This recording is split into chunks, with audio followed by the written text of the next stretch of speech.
صلى عليك الله يا عدناني يا مصطفى يا صفوة الرحمن الحمد لله الذي أعطاني هذا الغلام الطيب الأردان. بسم الله الرحمن الرحيم. الحمد لله الملك العظيم السميع العليم وصلى الله وسلم على سيدنا محمد ذي القدر العظيم وعلى آله وصحبه صلاة وسلاما دائمين متلازمين إلى يوم لقاء الله العزيز الحكيم. اللهم صل وسلم على سيدنا محمد نورك الساري ومددك الجاري واجمعنا به في كل أطوارنا وعلى آله وصحبه يا نور. أما بعد، نوينا التعلم والتعليم والتذكر والتذكير والنفع والانتفاع والإفادة والاستفادة والحث على التمسك بكتاب الله وسنة رسوله والدعاء إلى الهدى والدلالة على الخير ابتغاء وجه الله ومرضاته وقربه وثوابه سبحانه وتعالى. قال شيخ المصنف رحمه الله تعالى ونفعنا به وبعلومه وأسراره في الدارين آمين. رضي الله عنكم. ولا تصح الصلاة خلف كافر وامرأة وخنثى. Dan tidak sah solat di belakang orang kafir dan perempuan dan banci. Artinya dalam perihal solat berjamaah itu disyaratkan bahwa imam harus beragama Islam, sehingga apabila ternyata imam solat tersebut adalah non-muslim, walaupun bacaannya fasih, walaupun rukun solat yang dia lakukan itu tidak ada yang kurang, syarat-syarat solat terpenuhi, tetapi ada satu syarat yang tidak terpenuhi, yaitu syurut sihhatis shalah.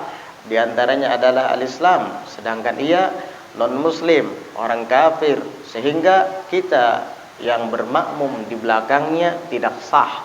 Ketika kita tahu setelah selesai sholat bahwa ternyata dia itu adalah non-muslim, wajib bagi kita untuk mengiadah atau mengulang sholat kita. Kenapa?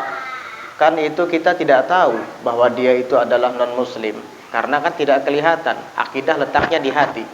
Alasannya kata para fuqaha, litaksir, karena keteledoran kita, karena kelalaian kita tidak menyeleksi, tidak mencari tahu latar belakang imam yang menjadi imam tersebut. Sehingga karena kelalaian kita itulah, di saat kita tahu bahwa ternyata dia adalah orang yang tidak beragama Islam, maka wajib bagi kita untuk mengulang sholat, karena sholat yang tadi kita lakukan tidak sah lantaran berjamaah yang diimami oleh orang kafir. Kemudian wamra'atin, dan perempuan. Apa maksud Al-Imam Ahmad bin Zain Al-Habsyi kalau sholat di belakang perempuan atau menjadi makmum perempuan tidak sah? Maksud beliau di sini adalah kaum lelaki. Bukan berarti perempuan tidak boleh jadi imam. Boleh perempuan jadi imam, asal makmumnya juga perempuan. Tetapi di dalam kitab ini beliau sedang membicarakan tentang seorang lelaki yang menjadi makmum perempuan. Nah, itu tidak boleh. Wa khuntha, dan demikian pula dengan khuntha. Lelaki menjadi makmum khuntha. Khuntha itu apa sih? Khuntha itu adalah banci asli. Memang banci ada yang tidak asli, Beb? Ada. Kalau yang tidak asli itu namanya bencong selebor. Itu enggak asli itu. Kalau banci ini khuntha bahasa Arabnya, dia memiliki dua alat vital dan tidak ketahuan mana yang berfungsi, sehingga disebut dengan al-khunthal mushkil. Al-khunthal mushkil yaitu seorang banci yang masih bermasalah, tidak ketahuan dan tidak jelas tentang statusnya, apakah dia ini lelaki ataukah wanita. Lantaran masih belum ketahuan itulah, maka lelaki tidak boleh menjadi makmumnya. Kenapa? Khawatir ketika di tengah-tengah sholat orang ini adalah wanita, kan tidak sah nanti sholat lelaki di belakang. Khunsa ini ada lagi yang kedua, namanya al-khunsal wadih, yaitu banci yang sudah jelas, sudah ketahuan statusnya. Ini biasanya setelah dia sudah dewasa. Kemana dia? Tendensinya itu kemana? Kecenderungannya itu ke arah mana? Kalau dia lebih cenderung kepada wanita, artinya dia lebih menyukai wanita ketimbang lelaki, berarti ini adalah laki-laki. Nah, kalau sudah wadih seperti ini lalu jadi imam, sah kita jadi makmumnya. Atau kalau tendensinya, kecenderungannya itu lebih suka kepada kaum lelaki, wah berarti ini si banci ini perempuan ini. Jelas sudah bahwa dia perempuan, nah, nggak boleh kita jadi makmumnya. Kalau sudah wadih, boleh dia untuk menamputasi salah satu di antara dua alat vitalnya. Kalau sudah wadih ya.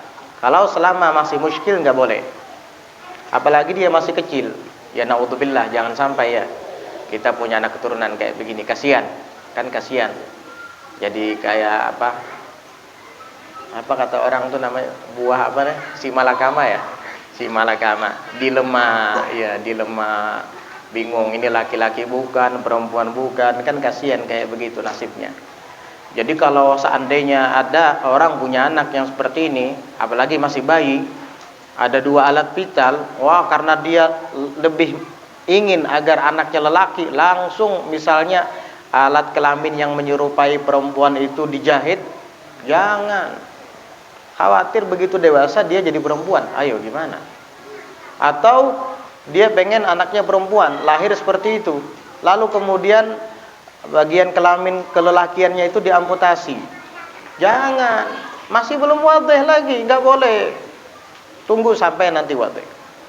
Bahkan hukum untuk al-khunsa ini khusus dalam syariat, hukumnya khusus, termasuk perihal sholat ini. Jadi imam, dia memiliki hukum khusus. Sama halnya juga ketika waris mewarisi. Ketika nanti ada salah seorang di antara keluarganya meninggal dunia dan dia termasuk ahli waris, itu nanti tidak bisa langsung dibagi. Di wakaf dulu, artinya tauqif dulu, berhenti dulu, simpan dulu ini. Karena belum jelas statusnya ini. Ini laki apa perempuan? Sebab kalau laki-laki kan lidzakar mithlu hadzil unthayain nantinya, dapat 2 kali lipat perempuan. Tapi kalau ternyata dia perempuan, dapat satu saja. Nah, untuk supaya dia menunggu sampai ketahuan titik terangnya, maka ditauqif dulu jatahnya dia. Nah, ini ada hitungan khusus. Asal khuntanya asli, tidak bencong selebor. Kalau bencong selebor lain lagi. Laki-laki udah jelas-jelas dari dulu kita kenal dia tuh laki-laki. Iya. Setelah bujang jadi perempuan. Ini bencong selebor. Atau jelas-jelas orang ini perempuan, kita tahu semua. Begitu sudah dewasa jadi laki-laki. Tomboy selebor namanya ini. Terus bagaimana? Nah, kalau yang seperti ini lain lagi. Kalau yang seperti ini di dalam agama bahaya. Apalagi Rasulullah sallallahu alaihi wasallam bersabda, "La'anallahu al-mutasyabbihina minar rijali bin nisa wal mutasyabbihati minan nisa'i bir rijal." Allah melaknat al-mutasyabbihina minar rijal, para lelaki yang meniru-niru bin nisa, kaum wanita. Kamu laki-laki tapi niru-niru gaya wanita, baik dalam berpenampilan, bertingkah laku lenggak-lenggok, atau memakai pakaian wanita. Haram hukumnya, mendapat laknat daripada Allah Subhanahu wa taala. Hati-hati, jangan bangga jadi bencong. Jadi bencong bangga, penyakit itu. Dan ingat, kalau sudah tahu makhluk semacam ini dilaknat sama Allah Ta'ala seperti yang warid di dalam hadis, jangan diundang dalam acara tata rias pengantinan. Cari yang lain aja. Ente punya anak perempuan dirias sama bencong, ya sama aja ente biarkan dia disentuh oleh laki-laki. Laki-laki itu. Dan sudah dinas dalam hadis, dilaknat sama Allah. Sebaliknya juga perempuan, kalau niru-niru gaya lelaki, pakaiannya pakaian laki-laki. Sepeda motornya sepeda motor laki-laki. Ada apa itu? Tomboy. Bangga jadi tomboy. Dilaknat sama Allah. Ayo cepat-cepat taubat dah dari sekarang sebelum ajal datang. Iya. Kalau punya keluarga, nasihati. Kalau punya anak dari sejak usia dini, biasakan yang laki-laki pakaian laki, yang perempuan pakaian perempuan. Ada orang punya anak, entah kenapa dia nggak mau, anaknya perempuan, nggak mau memakai pakaian perempuan.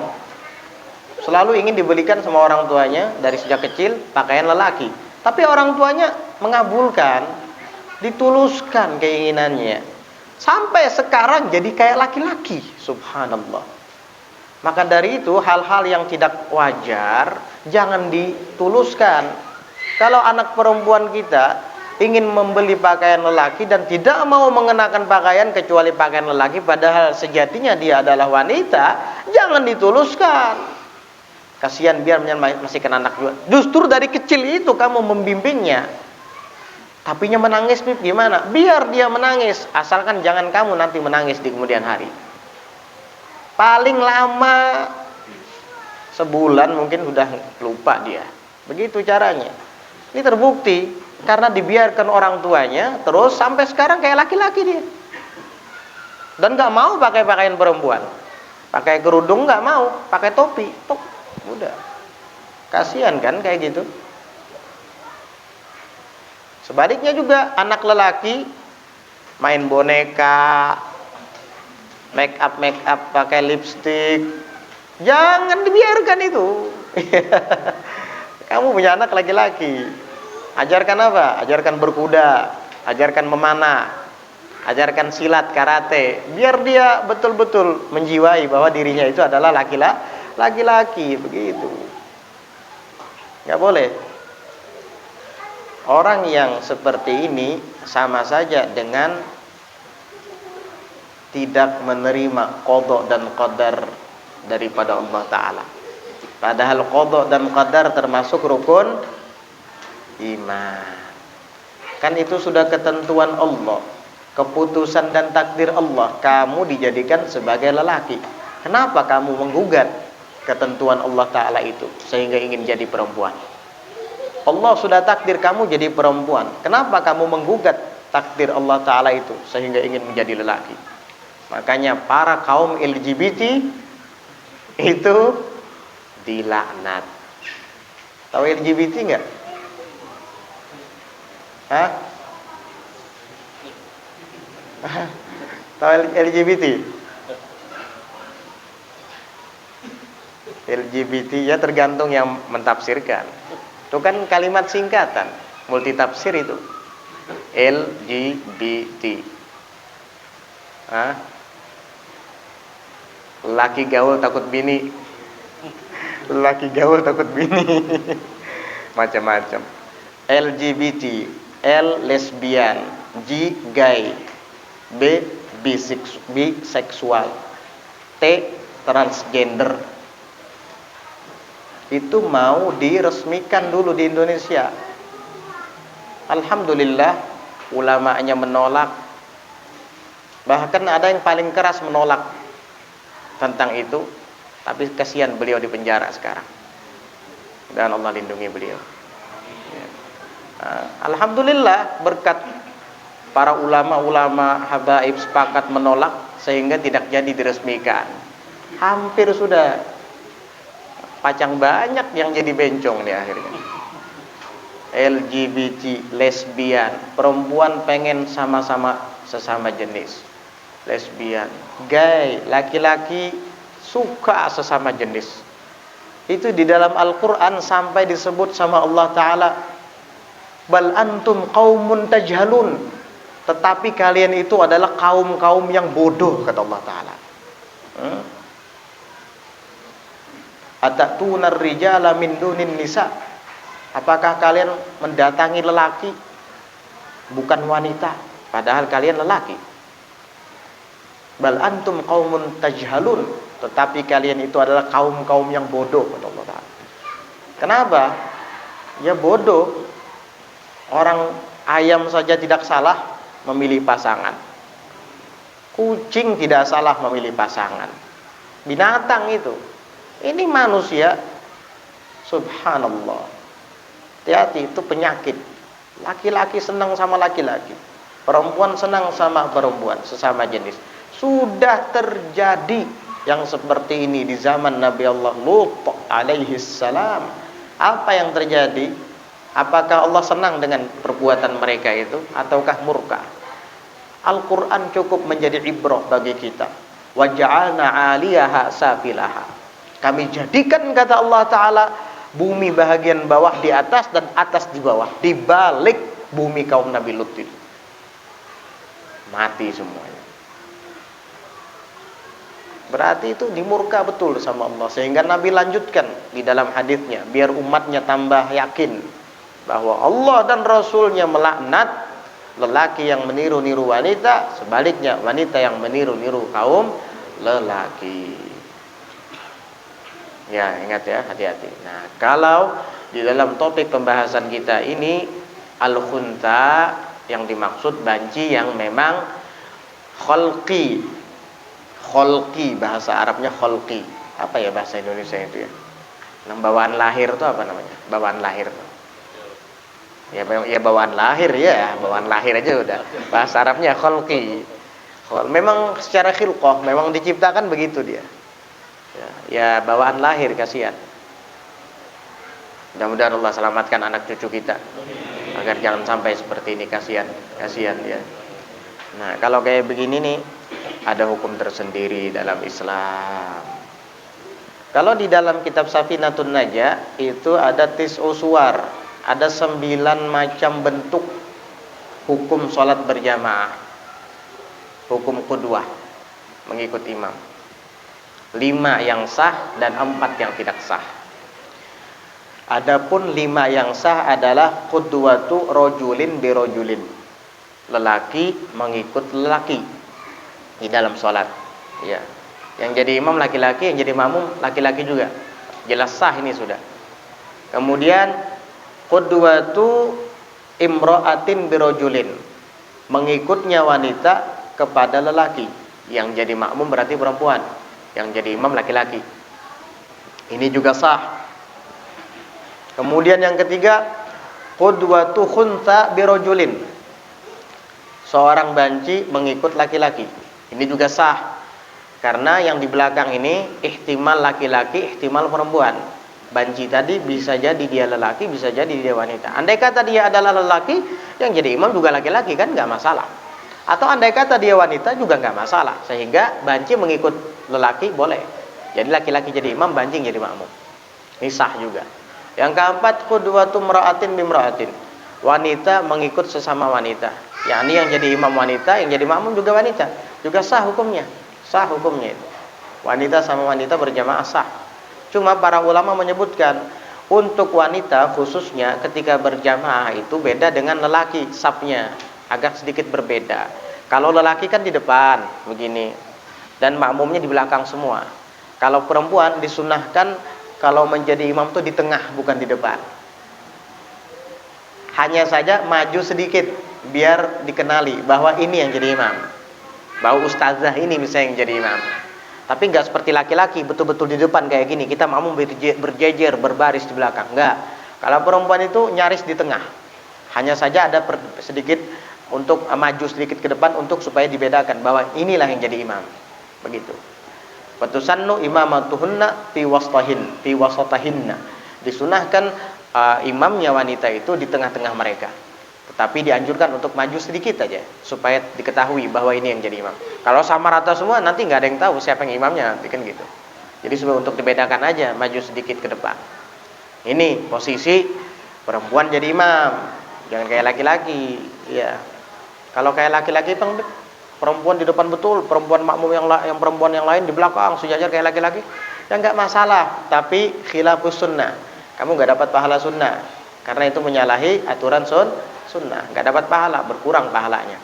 Kalau kita kan ingin mencari yang sempurna dalam urusan dunia aja, kita selalu ingin mencari yang sempurna, apalagi dalam urusan akhirat. Kemudian berapa tadi sudah? 4 ya. Kemudian yang kelima, qudwatu imra'atin bi khuntha, yaitu perempuan mengikut banci, sah nggak apa-apa. Kalau perempuan ngikut banci nggak apa-apa. Yang jadi imam banci asli ya, bukan bencong selebor tadi. Banci asli ini. Kalau bencong selebor kalau dia laki-laki ya sah-sah saja. Tapi orang mal'un jadi imam kan kurang etis, makruh. Orang fasik jadi imam makruh. Masa saya fasik, Beb? Saya kan bencong. Iya, bencong itu, karena bencong itu kamu fasik. Terus bagaimana, Beb? Ya tobat, biar jangan jadi bencong lagi, supaya nggak fasik. Rukun iman, kamu kemana kan tuh? Iman iman dengan qada dan qadar, pahit dan manisnya, baik dan buruknya datang dari Allah. Kamu kemana kan itu rukun iman? Tobat sekarang juga. Paham? Gara-gara suka nonton film Korea jadi banci semua. Pakai anting-anting, pakai lipstik. Apa kayak gitu? Oh. Senang itu kayak gitu. Ngeliat laki-laki kayak perempuan. Bahasa gaulnya enggak maco. Iya. Apa? Alay ya. Allah lembek kayak gitu. Apa? Saking pengennya kayak dia ente. Wah. Pakai bedak tebel kayak perempuan. Bibir hitam diginju-ginjuin supaya merah. Nah, kayak banci kayak gitu. Apa yang mau dibanggakan? Paham? Ini biasanya ya, kalau nonton TV itu yang biasa terpengaruh itu anak kecil biasanya. Ente udah dewasa masih terpengaruh. Anak kecil tuh kalau habis nonton Superman, dia langsung praktek tuh. Gitu. Ya. Gitu, habis nonton film berantem, wah dia smackdown sama temannya tuh. Itu anak kecil. Ente nonton film Korea jadi Korea. Subhanallah. Gurunya TV. Ente nggak bisa jadi orang Korea, tetap aja orang asam-asam. Tetap aja orang Sungai Baru ya? Sungai Baru, pengen jadi Korea. Udahlah, jangan kayak gitu. Apa? 5 itu sah ya? 5 sah. Ingat nggak? Masih ingat nggak? Ingat ini, Imam Syafi'i semua udah ini. Sekali dengar langsung ingat ya. Kalah sama HP. HP-nya Rudi langsung ingat. Ya. Nah, kalau mau diulangi memakan waktu, cukup lihat nanti di rekamannya aja ya. Saya bukan promosi. Nggak apa-apa lah promosi untuk kebaikan ya, nggak apa-apa. Untuk dakwah. Yang keempat, yang kedua ada 4 yang tidak sah. Ini tidak sah nih 4 ini. Apa? Qudwatu rajulin bimra'atin. Laki-laki ngikut perempuan, nggak sah. Karena laki-laki itu imam, bukan makmum. Iya. Imam dalam segala hal. Ar-rijalu qawwamuna 'alan nisa. Walirrijali 'alaihinna darajat. Udah. Kalau kamu lelaki tidak boleh jadi makmum wanita di dalam sholat. Tidak sah sholat kamu. Begitu juga di luar sholat. Jangan jadi makmum istrinya ente. Istri yang berkuasa di rumah. Kalau tadi imamnya perempuan, makmumnya laki-laki, nggak sah sholatnya. Kalau ini dalam rumah tangga, imamnya istri, dia laki suami jadi makmum, itu nggak sah rumah tangganya kayak gitu. Artinya kamu kepala rumah tangga yang gagal. Nabi sangat marah dengan lelaki yang tunduk sama istri. Maksudnya dalam kebaikan. Apa kata Nabi? Ta'isa abdu zaujah. Ta'isa abdu zaujah. Sial kata Nabi budaknya istri itu. Apa budak istri? Kenapa jadi bini? Kasihan kamu. Hati-hati. Kamu kepala rumah tangga. Kamu yang bimbing dan didik mereka. Kamu yang atur mereka. Umanya kita sembahyangan ya. Jangan. Tunah papuyunya kada bersiang lagi. Siangi papuyu dulu. Aja baik aja umanya. Ditinggal sajadah gitu menyangi papuyu. Nah. Bujur kah? Nah, bujur sekalinya. Ya Allah, sampai sembahyang ditinggalkan. Kasihan. Gak boleh kayak gitu. Kalau dia tuh siangi haruan, kena umanya gampang aja haruan tuh umanya aja kena. Aku siangnya kan gak apa-apa, itu kewajibanku. Nah, itu bagus. Tapi kita sembayangan dulu. Nah, gitu caranya. Kan gitu bagus. Kayak gitu tuh suami yang bener. Malam ini malam Rebu ada majelis di musalla Darut Taqwa. At-Taqwa apa Darut Taqwa? Darut Taqwa kan? Iya. Tapi abahnya di sana ada karaokean. Bunyinya artis mulai Banjar sana tuh. Iyalah umanya ya. Pengajiannya mana aja malam Rabu kena kan kau aja pulang. Orkesnya malam ini jadanya. Iyalah umanya. Ayo enak. Kasihan. Bahasa kasarnya enggak usah dah. Enggak bagus diucapin. Iya. Ya Allah. Jangan begitu. Saya teringat dulu ada seorang raja bilang sama rakyatnya.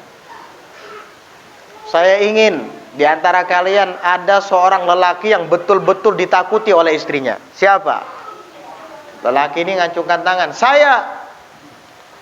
Oh, kamu. Apa buktinya kalau kamu ditakuti oleh istrimu dan kamu yang berwenang di rumah? Ya, wahai raja, wahai paduka. Idza dakhaltul manzil sakatan natiq. Kalau saya masuk rumah yang bicara semua diam. Istri saya yang lagi sedang ngomel-ngomel, saya masuk diam langsung. Kalau sudah saya marahi, dia gemetaran badannya. Bangga raja. Bagus, bagus. Kamu ini betul-betul imam. Kamu berhak untuk saya kasih hadiah. Saya punya banyak kuda, pilih kamu mau kuda yang mana. Oh, terima kasih wahai paduka. Senang dia dapat hadiah dari raja. Sebagai apa? Sebagai apresiasi, sebagai penghargaan karena dia berani sama istri. Akhirnya apa? Dia cari kuda yang bagus. Dia lihat ada kuda gagah, warnanya hitam legam. Wah, ini mantap nih kuda nih. Wahai tuan, raja, saya pilih kuda yang hitam ini aja. Ini kudanya bagus ini, kuat kokoh. Oh iya. Udah, ambil aja, terserah kamu. Saya senang sama kamu. Wah, sudah dibawa kuda kurba. Wah, tetangganya ngelihat semua, si Anang dapat kuda dari raja. Sampai ke rumah. Kuda itu kayak sepeda motor zaman sekarang. Iya. Bisa mobil mungkin. Mungkin kuda tuh mobil mungkin ya. Kalau sepeda motor keledai mungkin, himar ya. Keledai sepeda motor mungkin. Kalau hanya kuda mobil mungkin zaman sekarang. Wow. Senang. Sampai ke rumah, anak istrinya ngelihat, abahmu punya kuda, kata. Wah, senang anak istrinya di rumah. Pas dia datang, istrinya nanya, Mas, dari mana kudanya? Diam kamu. Diam selalu. Saya dapat kuda ini tahu nggak? Gara-gara saya berani sama kamu. Diam istrinya. Gak apa. Tapi mas, tapi apa? Oh, ganas, tambah ganas, tambah ganas. Begini loh mas, Tuan Raja tuh banyak nggak punya kuda? Ya banyak sih. Warnanya apa aja? Oh, ada putih, ada hitam, ada coklat, ada abu-abu. Kenapa mas nggak milih yang warna putih aja? Kan warna putih itu kelihatannya bersih, mewah. Kalau hitam kayak gini kan seram kelihatannya. Betul juga ya. Terus gimana? Coba bang pian budikakan wadah raja berhuruf warna putih aja. Oh iyalah bujur jual lah. Udah berangkat dia. Wah, macu kuda hitamnya. Sampai ke hadapan raja. Raja masih senang sama dia. Oh, balik lagi kamu. Sini silakan duduk sini. Mau apa? Gini Tuan Raja, saya mau tuker kuda saya dengan yang warna putih, boleh nggak? Oh nggak apa-apa, silahkan aja kata raja. Mau pilih warna apa nggak apa-apa, nggak apa-apa. Sesuka hati kamu lah. Begitu raja, iya. Tapi saya mau nanya kata raja. Kenapa kok kamu berubah pikiran mendadak begitu? Tadi kan kamu milih warna hitam, sekarang kok malah mendadak pengen warna putih. Oh begini Tuan Raja, pas saya sampai ke rumah tadi, istri saya bilang, kuda warna hitam ini serem, nggak bagus. Kata istri saya, yang warna putih aja. Sialan kata raja. Tangkap dia, penjarakan. Saya pikir betul berani sama istri, bohong sama saya ini. Dia baru nyadar, astagfirullah katanya tidak tunduk sama istri.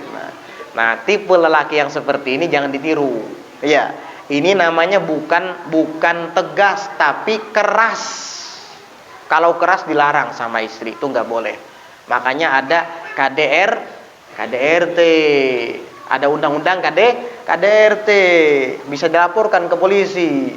Kita disuruh bukan keras loh sama istri, tapi tegas. Tegas tidak harus keras. Bedakan antara tegas dan keras. Kayak tadi contohnya, istri ngajak ke karaokean, kita ngajak dia ke majelis, kita tetap tegas. Artinya tetap dengan pendirian kita untuk mengajaknya ke majelis dan tidak harus dengan cara kekerasan. Kayak ini umanya sayang pelajaran kita semalam itu kan sudah bab wudu. Ini Ustadz Saifur Rahman misalnya hendak membahas bab yang membatalkan wudu, amun kita kada tulak kena lewat kita kena kada paham. Nyaman aja masalah nang rami-rami itu kena aku tukarakan qasidah Habib Syekh rami lagi dengar rasanya teh. Aja barangnya tersarapin aja bangai. Nah, kan enak gitu. Ini tegas tapi tidak harus keras.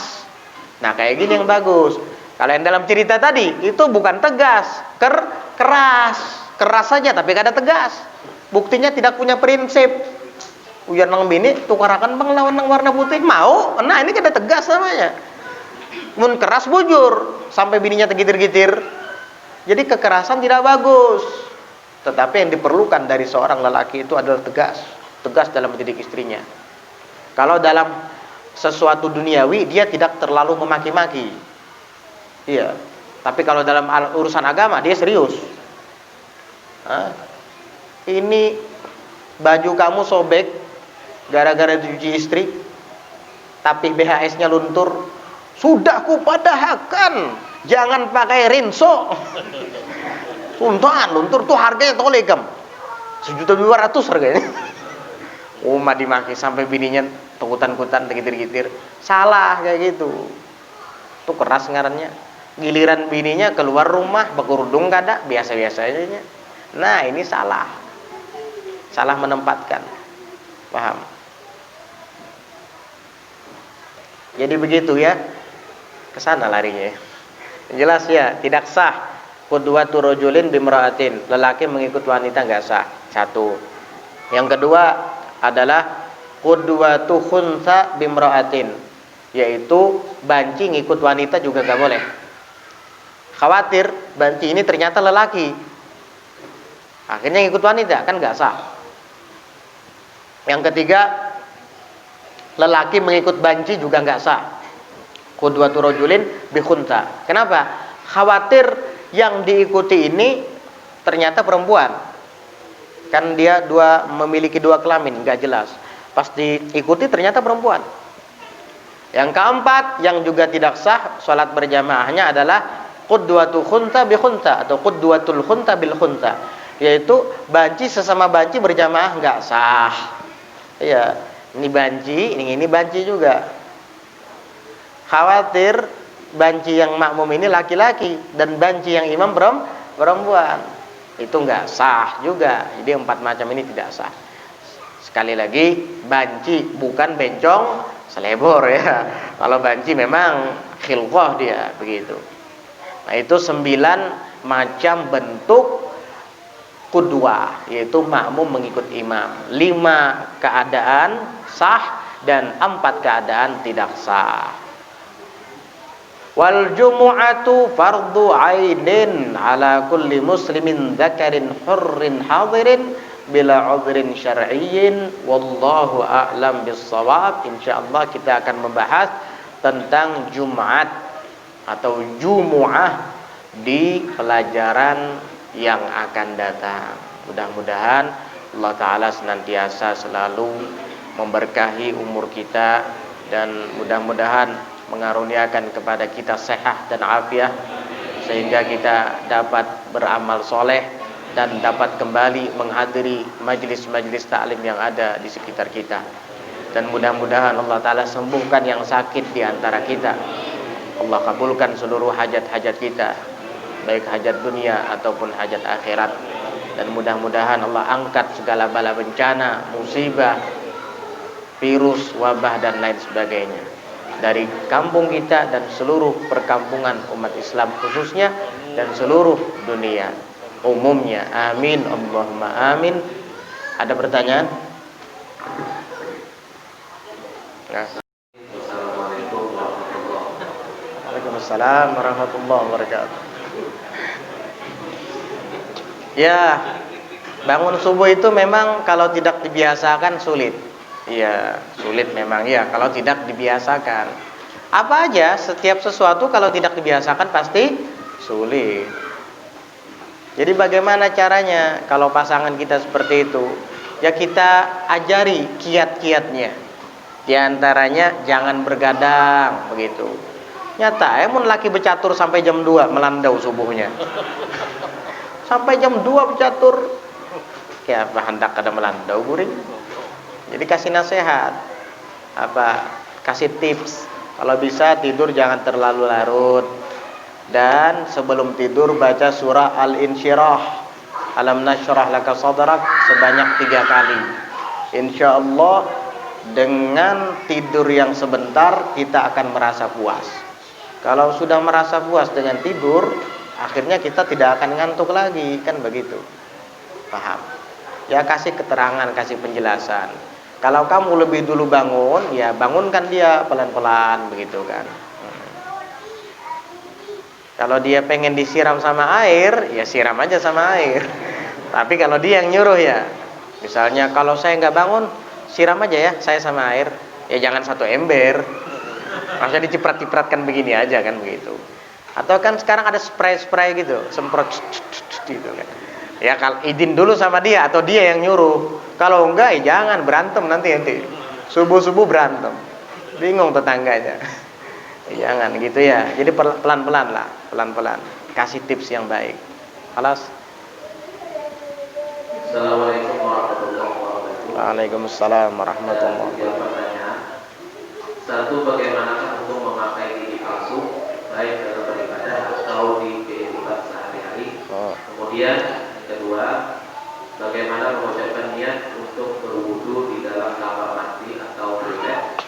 Yang ketiga, bagaimana niat dan tata cara mandi wajib di dalam kamar mandi atau toilet merupakan shower atau air keran? Wassalamualaikum warahmatullahi wabarakatuh. Waalaikumsalam warahmatullahi wabarakatuh. Apa tadi pertanyaan pertama? Gigi palsu. Apa hukum memakai gigi palsu? Boleh, nggak apa-apa. Gigi palsu itu kita pakai pertama untuk mempermudah mengunyah makanan. Ada manfaatnya kan? Yang kedua untuk mengembalikan wajah biar terlihat normal. Ya, kada ompong kan begitu. Itu bukan taghyirul khilqah. Yang dilarang itu adalah taghyirul khilqah, merubah khilqah yang aslinya kita. Kalau hanya sekedar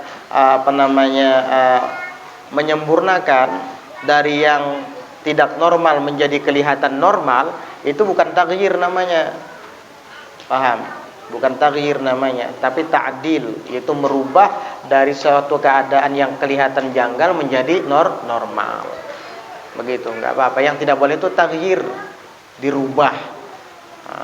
Itu enggak boleh. Giginya rapat, enggak jarang, dirubah jadi supaya jarang-jarang, atau dirubah supaya kayak kelinci misalnya, macam-macam misalnya.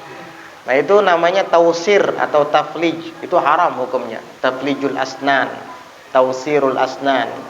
Taflij itu ditaruh besi di sela-sela gigi biar renggang giginya. Kalau tausir itu ditipiskan, dikikir giginya itu, supaya kayak gigi tikus, kelinci ya. Tausir, taflij itu haram. Tapi kalau orang ompong pakai gigi palsu ya nggak masalah. Lagi pula itu ada manfaatnya untuk mempermudah mengunyah makanan dan mengembalikan kepada bentuk penampilan yang normal lagi, kan begitu. Kemudian bagaimana cara melafadzkan niat di saat sedang berwudu di kamar mandi? Ya maksudnya mungkin kamar mandi yang memang juga dipakai untuk buang hajat, itu yang bergelut dengan najis lah. Apa itu hukumnya? Ya kalau seandainya kita lafadzkan, otomatis di sana ada unsur zikirnya. Sedangkan zikir di tempat-tempat seperti ini hukumnya makruh. Ya nggak usah dilafadzkan, cukup di dalam hati niatkan. Niat itu kan letaknya di hati, bukan di mulut. Melafadzkan niat itu sunnah saja, nggak wajib. Nah, kalau kita meringkas lafadz niatnya dengan nawaitul wudu'a saja, nggak apa-apa, karena tidak ada unsur zikirnya. Tapi kalau sudah nawaitul wudu'a lillahi, nah nama Allah ada di situ, kan zikir jadinya. Nama Allah disebut dalam WC, kan kurang pantas, tidak etis. Terus yang ketiga, mandi wajib pakai shower.